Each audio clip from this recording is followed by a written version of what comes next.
All right, so if the presenters are around, this is the question and answer session. So I do have some questions in the queue and we can get started.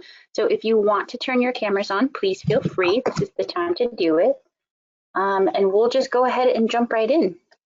So the first question is for Rod. Somebody wants to know, they said spraying an entire broom can create a lot of non-target contact with herbicide. So how much of every branch has to be sprayed? Spraying the interior of a plant and skipping the far ends of branches creates less non-target spray. So we can start there. Excuse me. My experience is if you don't spray the whole plant, then it's going to survive. You know, it may survive for a short while and die, or it may just actually pick up and then take off again. One option in that situation would be just to mow it down and wait till they resprout and they're maybe a year and a half old, and there'll be much less vegetation to spray then. Excellent, thank you. And then another question for Rod. What's the total time elapsed during the video that you showed? I think it was the first video, not the second. Yeah, the first one I think was 3 minutes 40 seconds continuous. So a lot can happen in 3 minutes, as you can see. Yeah, no kidding. Lots of, so people are really interested in fire. That's good to know. We've got a lot of fire questions. Rod, you're also on deck for this one. Somebody says, the Forest Service Fire Effects Information System says that low intensity burning increases seed germination in Scotch broom. Are you only burning to reduce biomass and exhaust the seed bank? And will you plan on spraying emerging plant in successive years? Nate can answer this one as well, but I'll probably go first. We're actually obligated by law with the U.S. Fish and Wildlife Service to reduce weeds, and especially Scots broom, in areas where we have endangered species. And so we spend a lot of time making sure that we get every single last one, pretty much every single last one in those areas.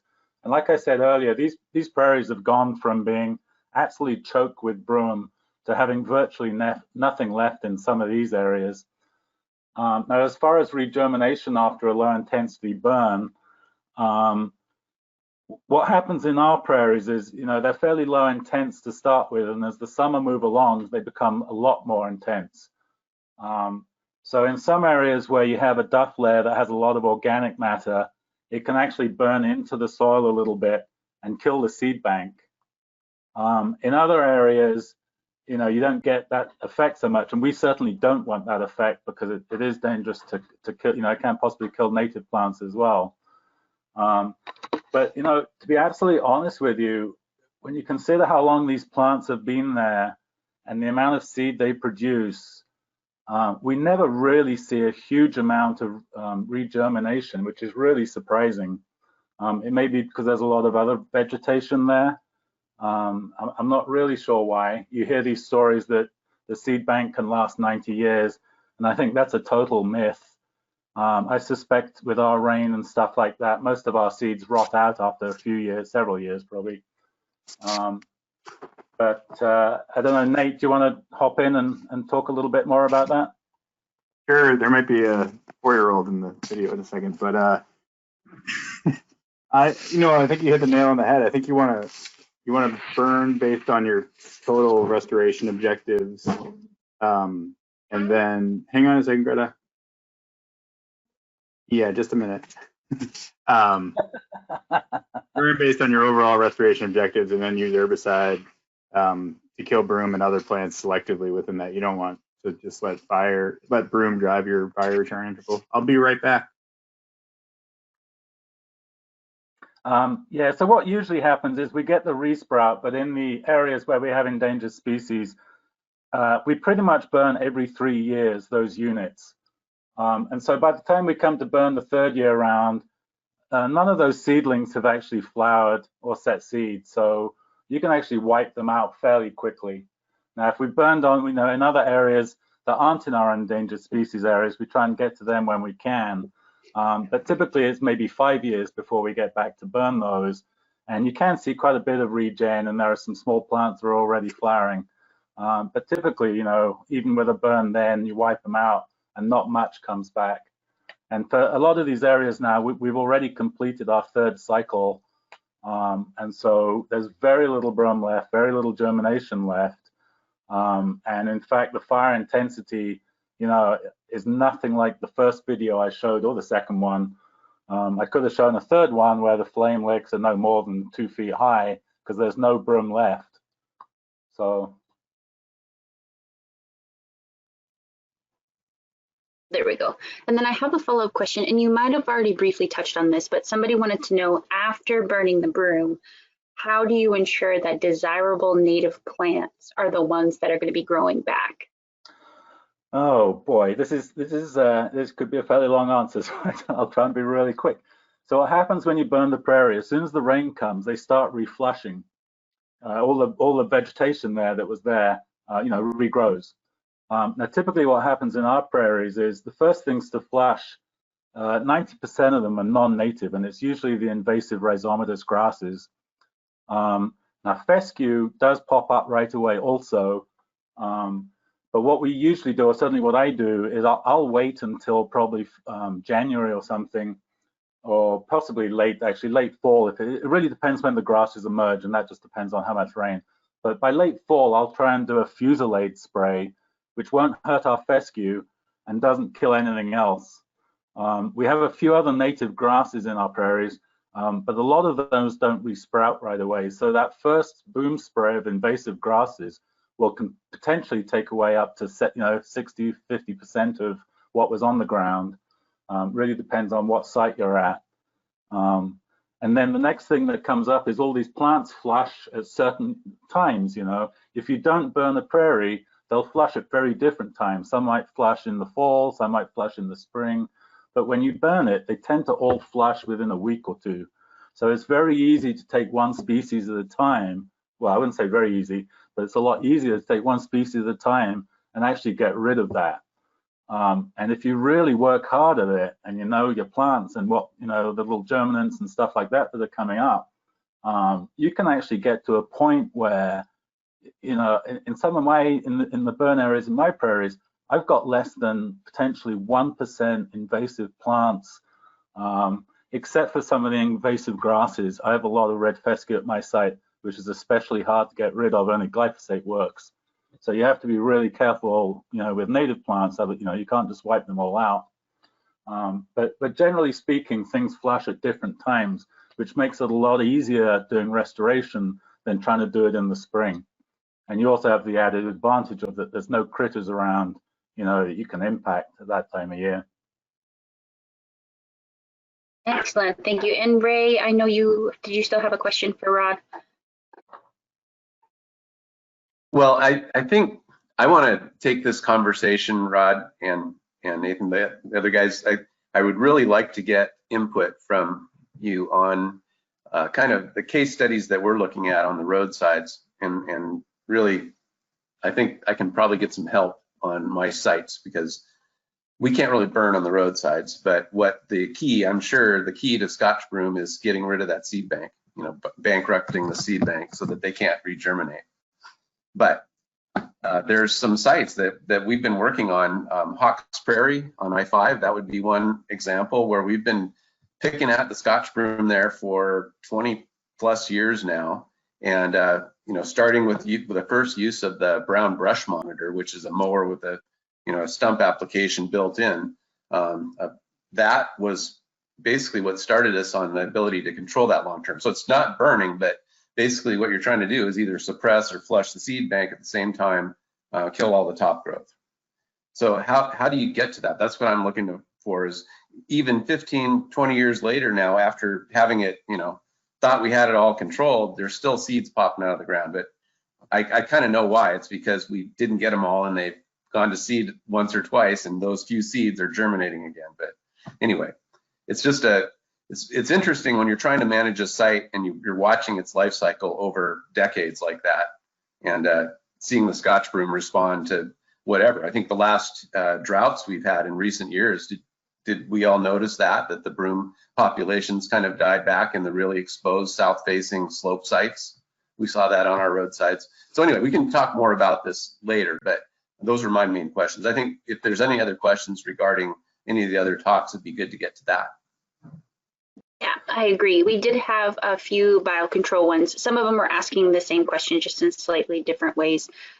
So the first one was, do the biological control attack any other native plants? And then people asked like subsequently, like different kinds of plants.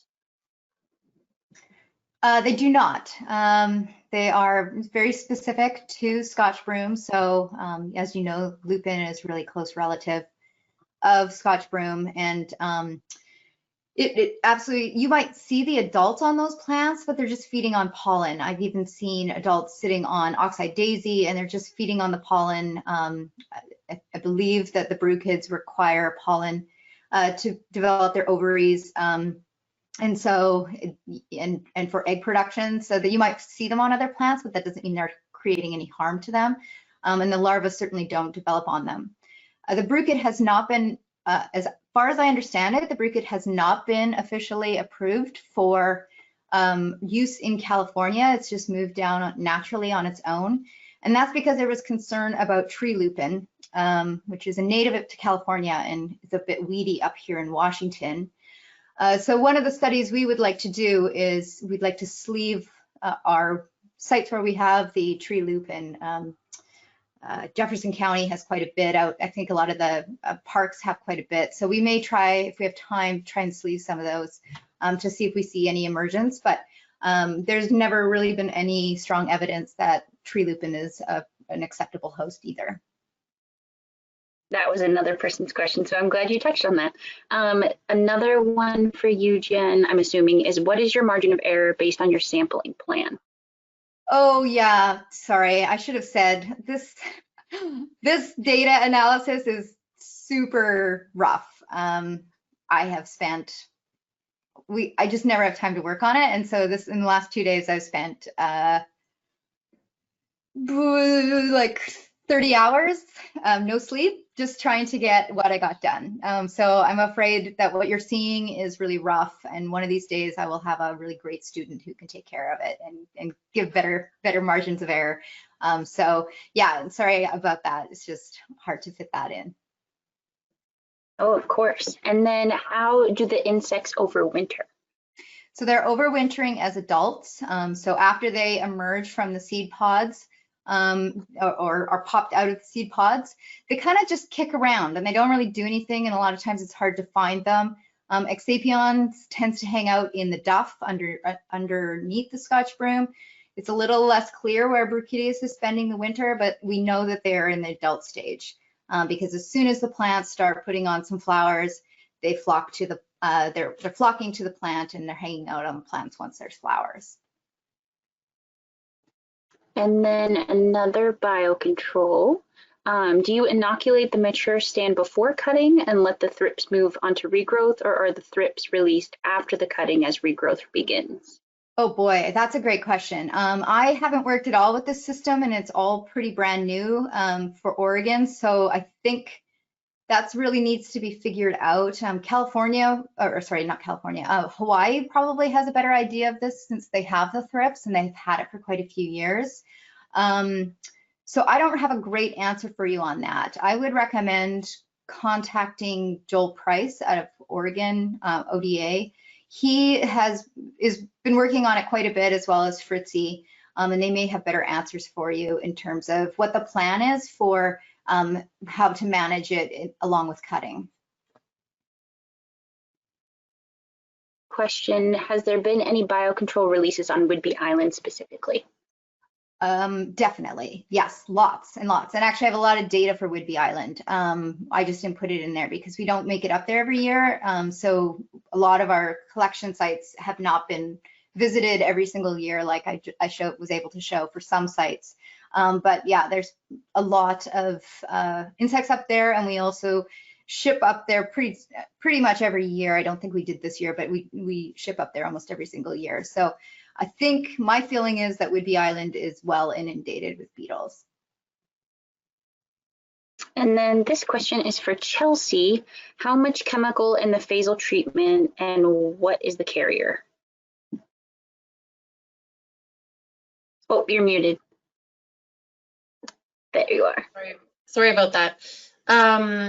We're using a 3% XRT mix, and our carrier is Gateway. It's both of those we source from Viceris Chemical Solutions. It was super interesting to see your projected program expenses decreasing up until 2023. What percentage decrease are you projecting per year, and how did you determine that? So we're in a backlog state currently, and we've also in the area where we are finding we're spending most amounts, the projected harvest plan is decreasing in that area. So we projected the same amount of spending for 3 years, and then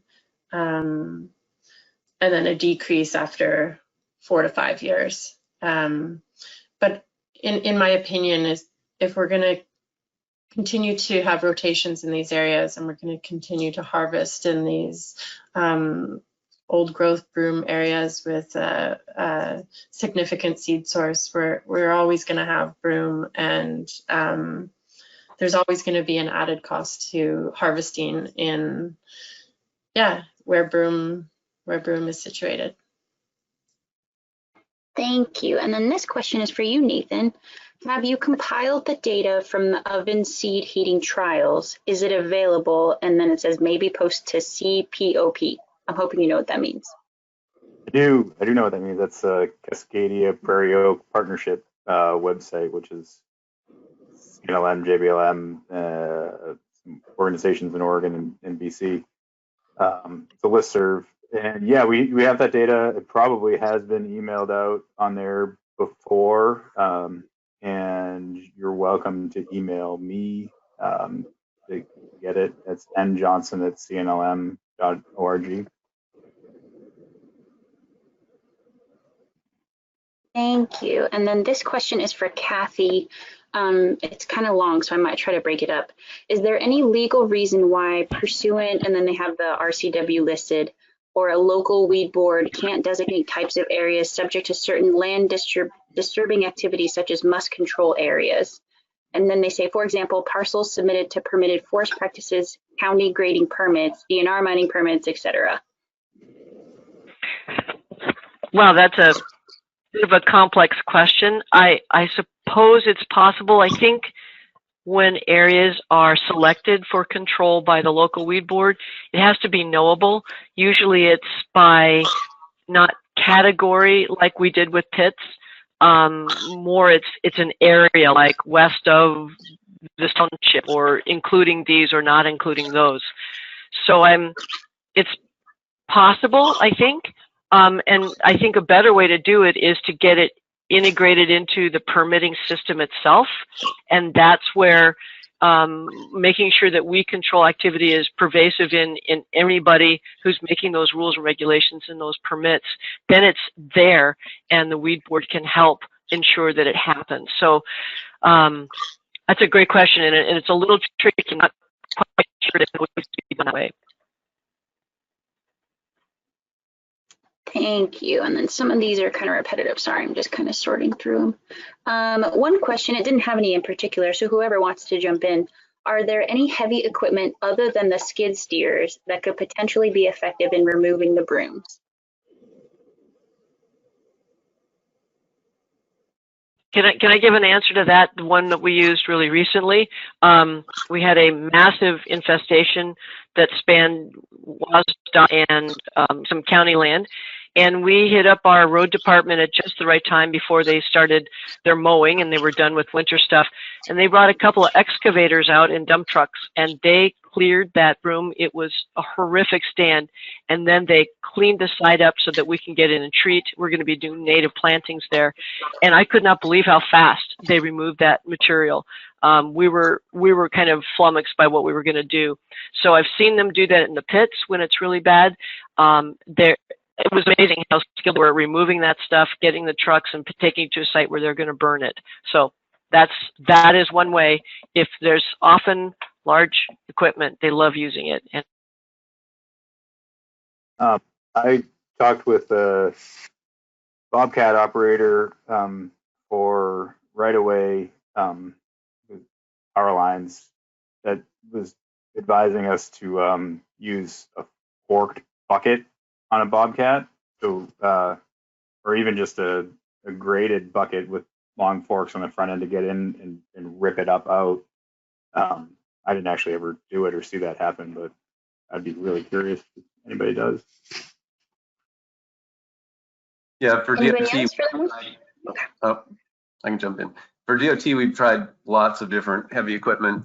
We've been able to mow it pretty effectively with some of our heavy flail mowers. So it's just a big set of hammers on a big bar that spins, and you can get them in wider decks. So we've even been able to control it with 24-foot wide swath of mower, as long as it's not too big. But there are a lot of mechanical options, and the ones we're looking at right now are some of the remote control mowers are really nice to be able to use.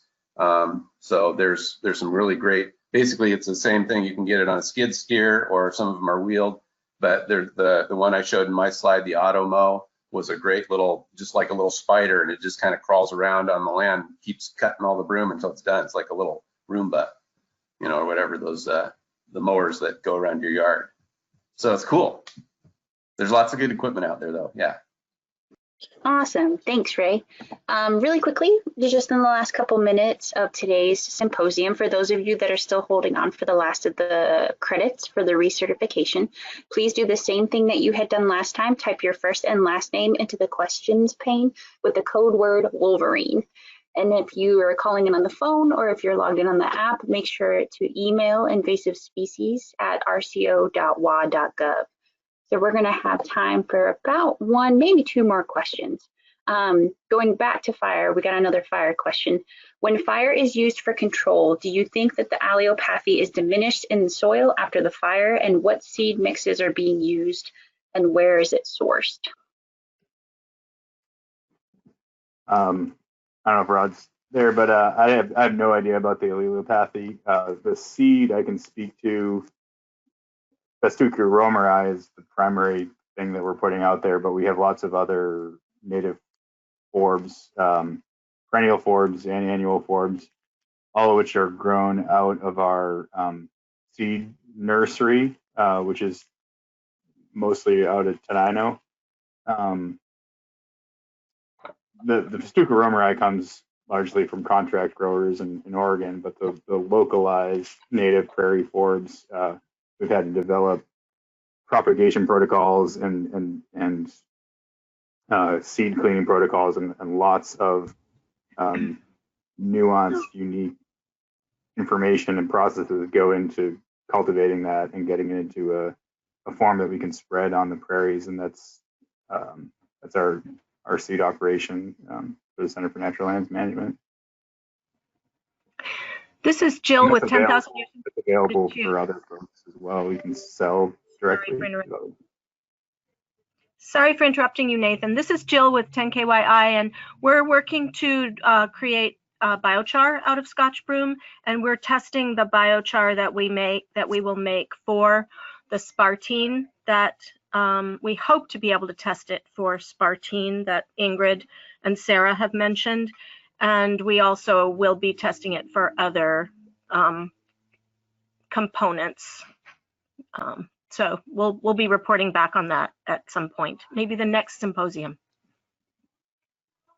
Excellent. Well, thank you, everybody. That takes us pretty much to time. Thank you so much for our speakers and panelists for your time today. What excellent talks, and how lucky are we that we still got to do this. And thank you for all of the audience members for being flexible with this kind of new way of putting out information that we find ourselves doing.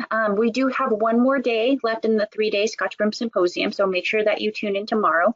We've got a whole bunch of great speakers lined up for then as well. So until then, have a good afternoon.